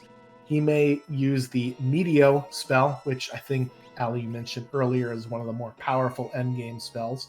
It is it's very hit or miss, though. It's not very accurate. So there's a chance to dodge it. If you could dodge a Meteo, you could win tier 3, as they say. That's the quote from Dodgeball, isn't it? Anyway, you could also get hit by Train, which will blind and mute your entire party. And in Worlds Collide, we actually fixed the evade bug, so blind actually matters, right? Where you can't hit the target.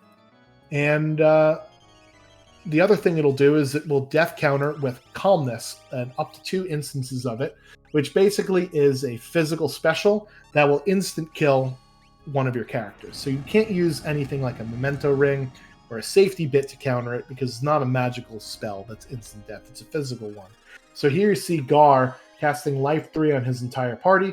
This way, in case Calmness hits one of the party members, they'll be able to be re-raised after death. Now, if we get unlucky, and I've been trying to do it all seed, if we get unlucky, you can actually get Calmness twice with the same character, and Life 3 won't help you there.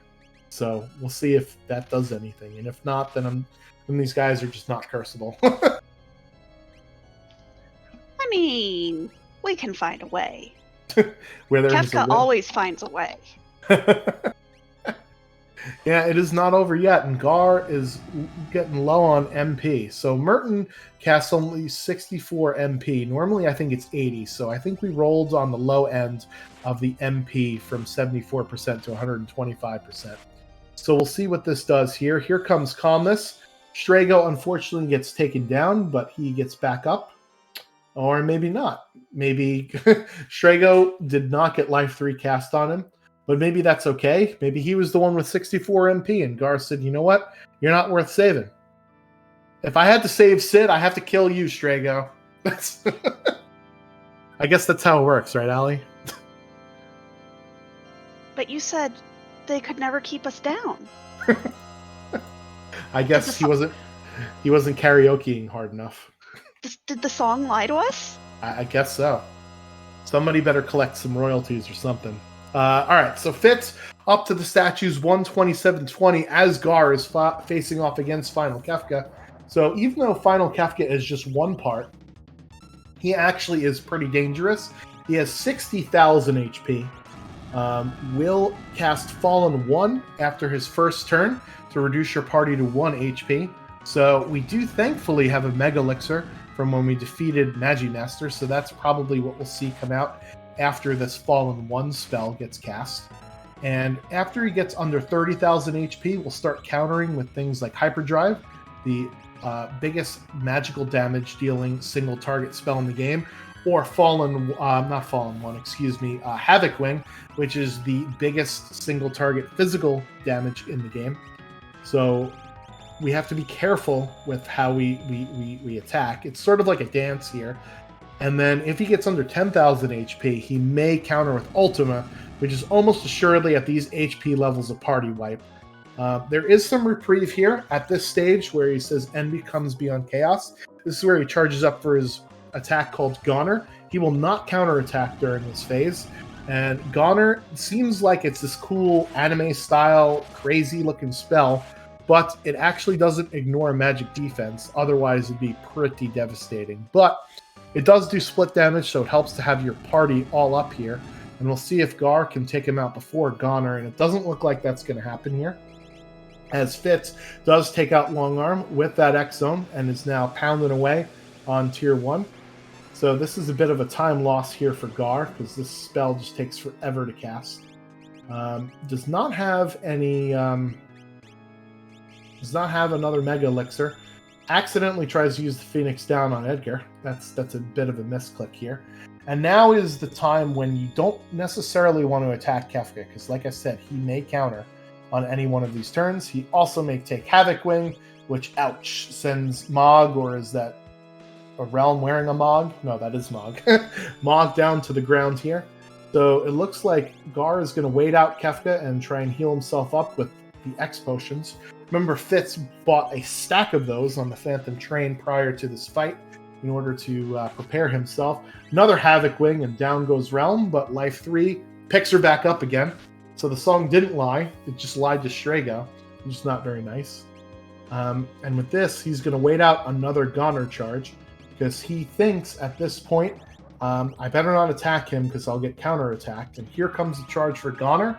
Now's the time he's going to use things like his elemental shields and his rods if he has to. He decides instead to heal up because he will survive this Goner. We saw it did, 13 to 17,000 damage on his entire party. We're going to see if this 8 or so thousand damage from Edgar is going to be enough. And there it is, time on the crack pow. That is when we have our time. 1:30:33 is the official time in the race room. Get your GGs for Gar finishing first in this race. That was an incredible textbook Kefka fight there. GG's to Gar.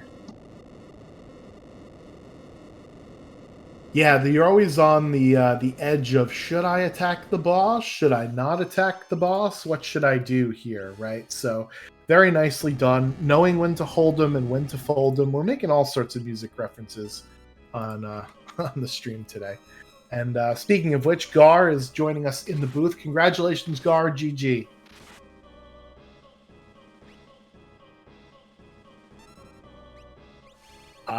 Well, your microphone is definitely not coming through Discord. I see green. There you go. There it is. No, it helps to unmute your microphone. But thank you. I really screwed up that last fight, but I'm glad I was able to clutch it up. Things work better when they're plugged in, right? Yeah. That was. I thought that was a pretty good showing of how Kefka can be really mean if you don't plan your turns very properly, and you just ate a couple of Havoc Wings. Just chomp them all down, let them sit in your tummy a little bit, and then you took them out during Goner. So that was pretty nice. Unfortunately, Strago was not able to join the party. I guess you must have missed the Life 3 cast on him. It's hard to keep track of who you do and don't cast spells on. Oh, Edgar's got 2 HP. Yeah, somehow I missed giving the old man Life 3. But it's okay. Nobody likes Strago, including myself, and so it was okay for him to sacrifice himself for the name of a nice final Kefka kill. Well, we here in the booth were trying to figure out where your 4th character was, and Ali decided to be nice and said Kefka at Narsh. I decided to be mean and say Fanatic's Tower, but it appears it was either at Lone Wolf or Fanatic or Kefka at Narsh. Rather, we didn't. We were having some stream technical difficulties, so Oh dear. Did you end up peaking Phonetic's Tower, and was that a character or not? And what do you usually think when you sort of get railroaded into one set of checks for a seed? So it was Lone Wolf. Lone Wolf had Sabin as a reward. Kefka Narsh was a pretty nice Esper, I believe. But sorry, geez. Questions. What do you do when you get? Yeah, do you like being railroaded, or would you rather have it be more open? Like, thank you. Yeah. So, do you like not having to make the decision of where to go next, basically? Nah, I like the open-endedness. I played this seed pretty conservatively, but having an open-ended seed gives opportunities for players to maybe do a check to that isn't very popular, and if it works out for them, then then they may get a huge advantage in the seed. So, for example, I know that Fitz likes to do Burning House. If Burning House happened to be a character, it was not. It was not. Oh, he did do Burning House. It was a snow muffler. A snow muffler. Oh no. Yeah. Very cozy, but not a character. But if that had been a character, the seed could have played out very differently for him. Yeah, so let's pivot to two different questions I had. The first of which being, there's a lot of dead checks in this seed. Are you happy when you see a dead check, or are you like, well, I've got my levels, I'm good with my stuff, I want to get my progression, I don't care about getting levels and not advancing the scaling? I would say it kind of depends. Early on in the seed, I don't mind the dead check so much, usually because a dead check has a chance of offering something that my party can use. So a nice sword, economizer relic. I got a little bit of use out of that, for example. Mm-hmm. Yeah, especially with Merton online early. Oh yeah, having a Merton access through the seed. Anytime you have Merton going on, it's going to be a good seed. But towards the end of the game, I'm really looking for progression items. Especially with the seed, Minerva's for sale. Merton online, early Atma weapon, and early offering. So the offense was all there. So I was basically ready to just get the seed over with.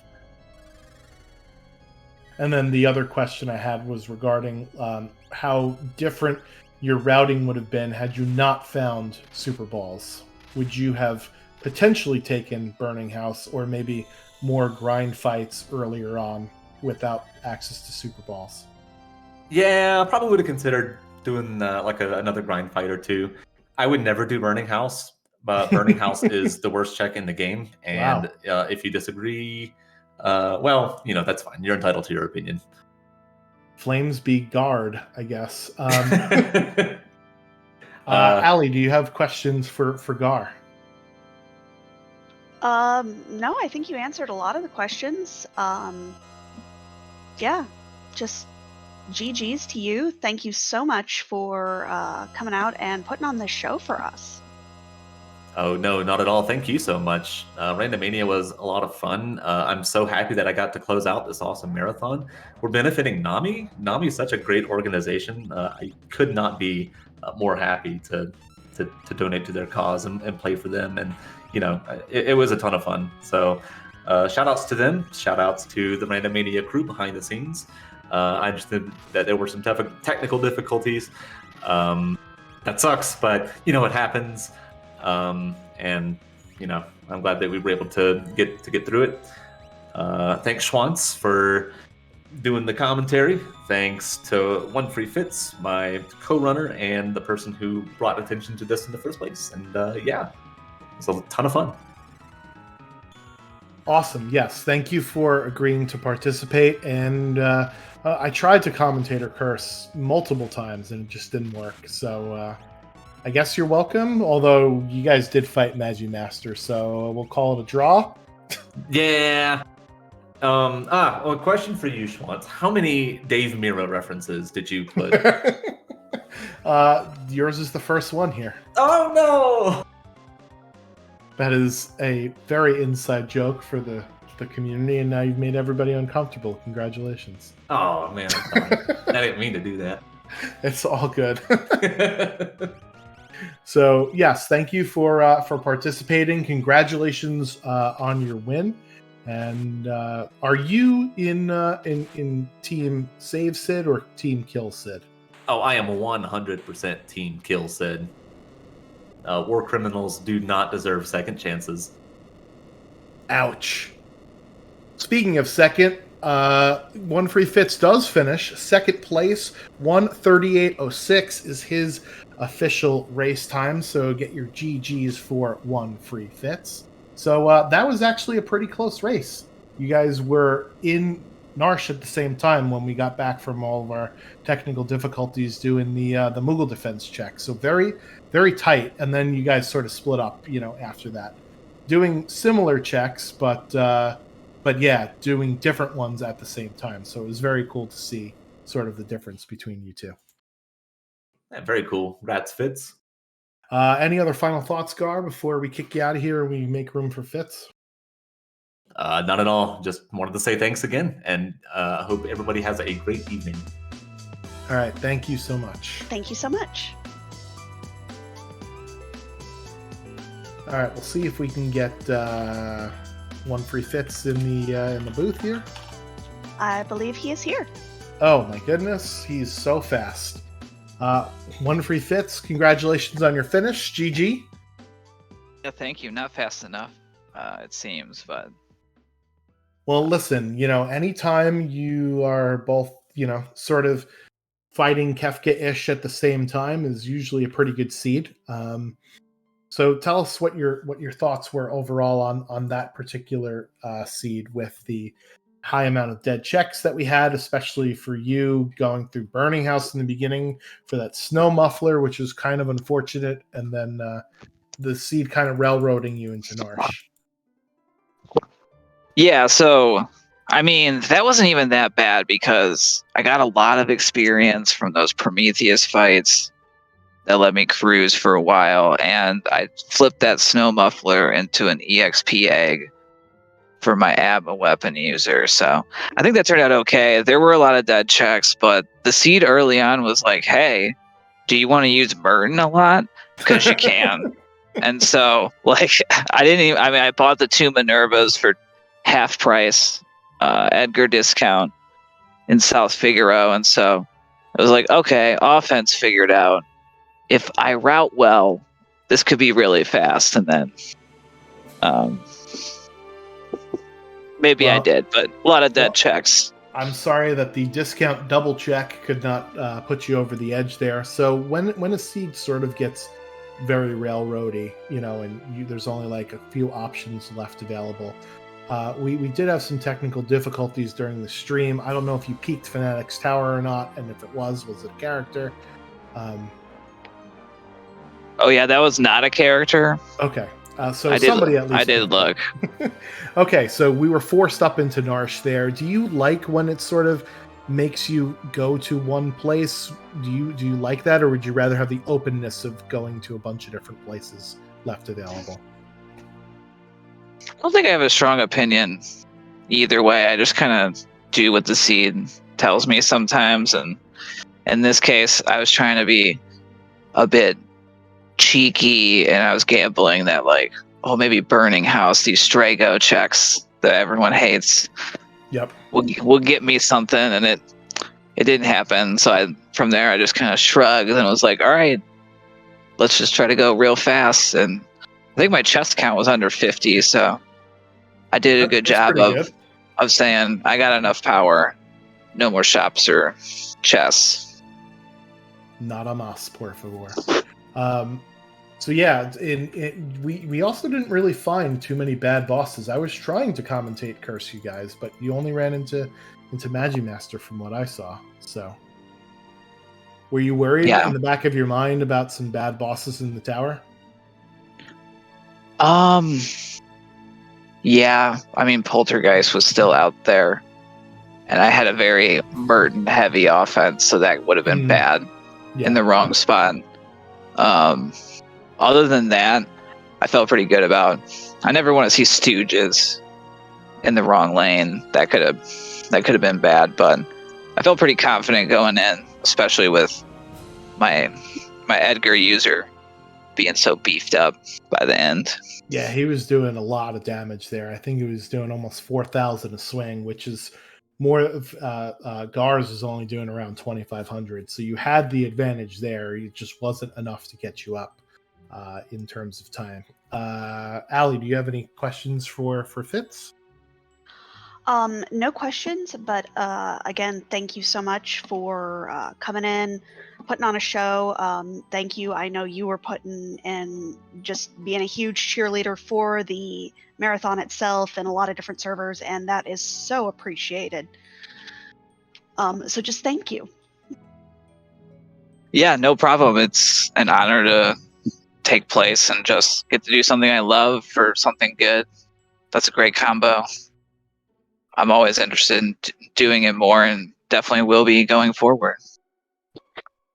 Yep, thank you for organizing. Really, really appreciate it. One final question: are you on Team Save Sid or Team Kill Sid?